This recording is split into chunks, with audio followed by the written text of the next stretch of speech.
Seguinte, não sei se o pessoal lembra do call da semana passada, mas eu trouxe os 5 fundos multimercado que mais se valorizaram de janeiro até agosto, né, fechamento de agosto. Falei de um fundo que foi o campeão desse período, dos 8 primeiros meses do ano, e hoje eu vou falar de mais um fundo que está aí nessa lista. E esse fundo sobre o qual eu vou falar, esse tema ele vai um pouco ao encontro do que tanto o Felipe, tanto o Martins quanto o Garran falaram aí no começo, nas suas falas, né, nas suas exposições aí. Então vamos lá. Queria falar sobre um fundo multimercado que é um fundo com a estratégia chamada de long bias, né?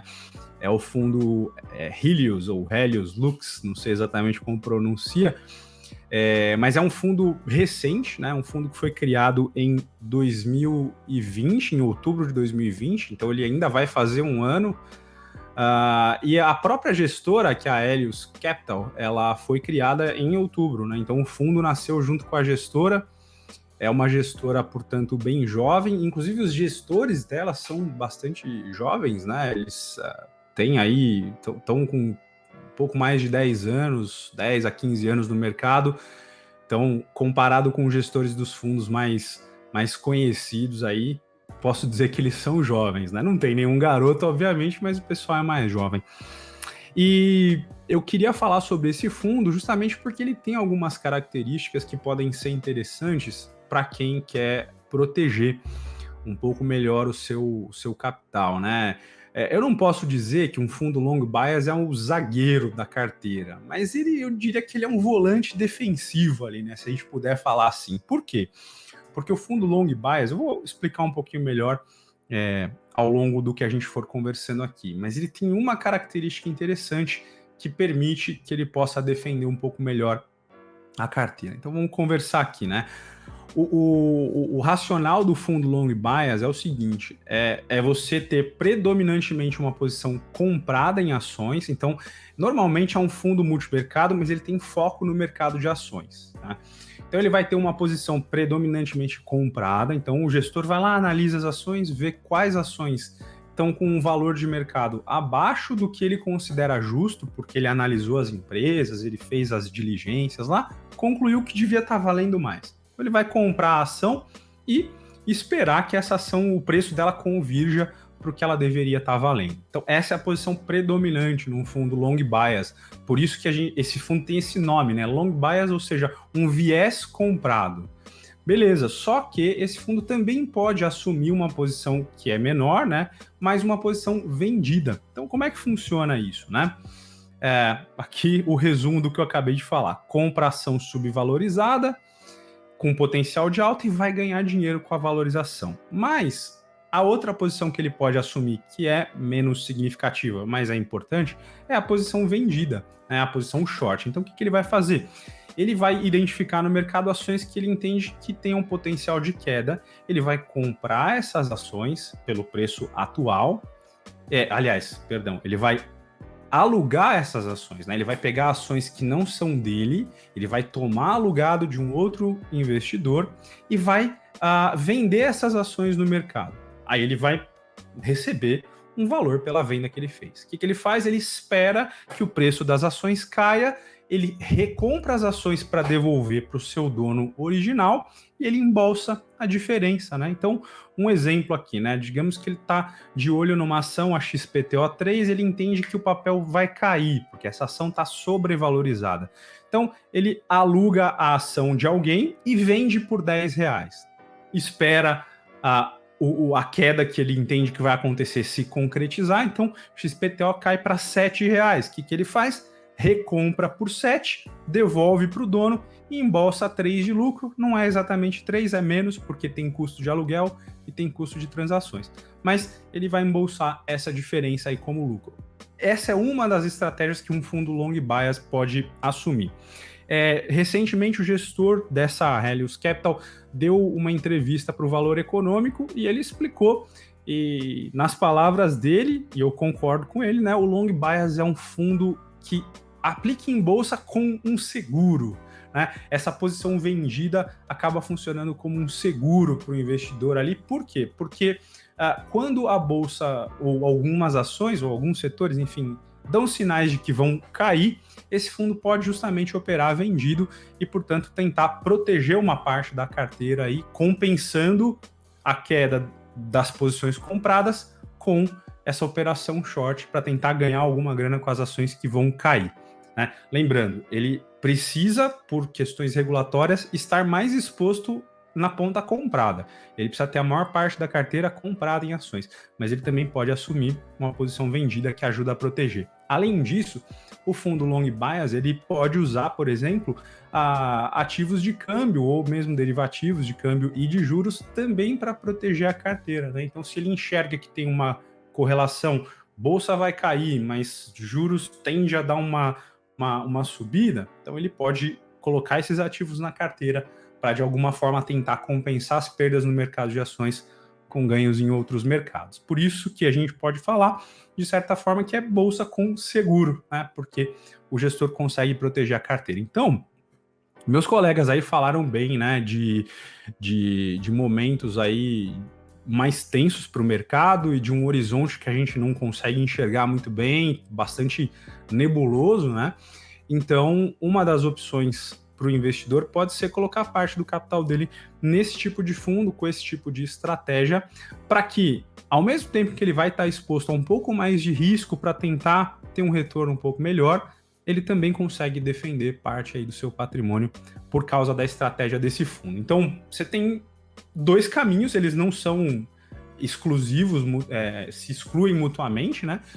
Você pode optar por fazer isso comprando você mesmo os ativos e seguindo as recomendações, você entrando lá no nosso site, né, iplan.com.br, fazendo seu perfil de investidor, seguindo as recomendações do Garran, do Martins, e também você pode fazer isso via fundos de investimento, né? Então dá para diversificar bem e proteger bem sua carteira, ao mesmo tempo estando exposto a um pouquinho mais de risco para tentar uma rentabilidade um pouco melhor. Então tem alternativa sim, como o Martins disse, o cenário é de fato difícil, envolve risco, mas dá para fazer muita coisa. Então se você quer ter melhores oportunidades, vem bater um papo com a gente. Ainda falando um pouquinho desse fundo, né? Mostrar aí o gráfico dele de rentabilidade. Você está vendo aí a curva verde, é a do fundo. A curva, sei lá que cor que é essa aqui, um marrom, é o Ibovespa. E essas curvas aqui embaixo, a vermelha e a verde num tom mais esquisito, são IPCA e IMAB. Essa comparação aqui não fui eu que inventei, a própria gestora usa Ibovespa como base de comparação e o benchmark do fundo é IMAB, IPCA mais yield de IMAB, né? Então eles têm como base de comparação aí a inflação e o fundo está performando bem assim, né? Falando um pouquinho de estratégia, né? De outubro de 2020 até agora, começo de setembro, esse fundo ele oscila entre 75% e 90% comprado em ações, e o que faltar para completar 100%, juros, câmbio, mas em menor grau, né? E posições vendidas também na carteira. Esse fundo está olhando com carinho aqui para a Bolsa Brasileira e apostando nos setores de siderurgia e varejo. Um dos cases aí que o gestor comenta é o case de Arezzo, que ele gosta bastante e tem um percentual lá na carteira. Aqui a gente vê um pouquinho de características do fundo, né? Então ele é destinado para investidores em geral, qualquer investidor consegue acessar, 2% de taxa de administração, taxa de performance de 20%. Aqui, tranquilo, média do mercado. Resgate em D mais 30, ou seja, ele, pelas características do fundo, não é um fundo para você que quer liquidez, ele é um fundo para você que consegue deixar seu patrimônio aplicado lá por mais tempo, tanto porque ele é mais arriscado, quanto porque a liquidez dele é menor, você não consegue resgatar a qualquer momento, certo? A aplicação mínima de R$1.000, ou seja, bem acessível para os investidores, né? E tem um índice de Sharpe nos 12 meses aí que, lembra, né? Índice de Sharpe é o retorno relacionado ao risco, né? Então, ajustado pelo risco. Né? Então, um índice de Sharpe razoável para um fundo multimercado. Aqui a gente tem consistência do fundo, né? O gestor Em 11 meses aí de atividade do fundo, 7 meses positivo, 4 meses negativo. Os 7 meses positivos foram acima do CDI, se bem que o benchmark não é o CDI, mas aqui como base de comparação, só para a gente ter uma ideia. Agora eu queria mostrar uma última coisa interessante, né? Que é a carteira desse fundo. Olha só, a carteira do fundo em abril, né? Então, o fundo multimercado, aliás, um fundo de ações, que caracteriza ele? Ele tem que ter mais do que 67% da carteira em ações ou ativos relacionados ao mercado de ações. Tá? Então, a gente vê aqui um fundo multimercado, ele está com menos de 67%. Então, você tem aqui 63,9% da carteira do fundo aplicada em ações. É um fundo bem focado em ações, né?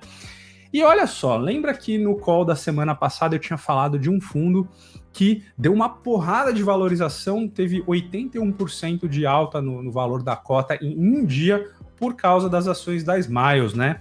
Esse fundo aqui que a gente está vendo hoje, ele ficou em terceiro dentre os 5 que mais valorizaram nos 8 primeiros meses do ano.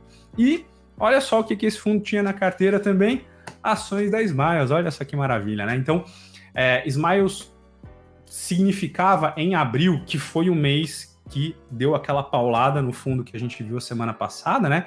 Porque a Gol topou, né? Então você pode ver o call da semana passada para entender melhor a história, mas a Gol topou melhorar a oferta que ela fez para os acionistas da Smiles para reincorporar a Smiles. Beleza, isso foi em abril, né? Então, em abril, Smiles representava 3,24% da carteira desse fundo.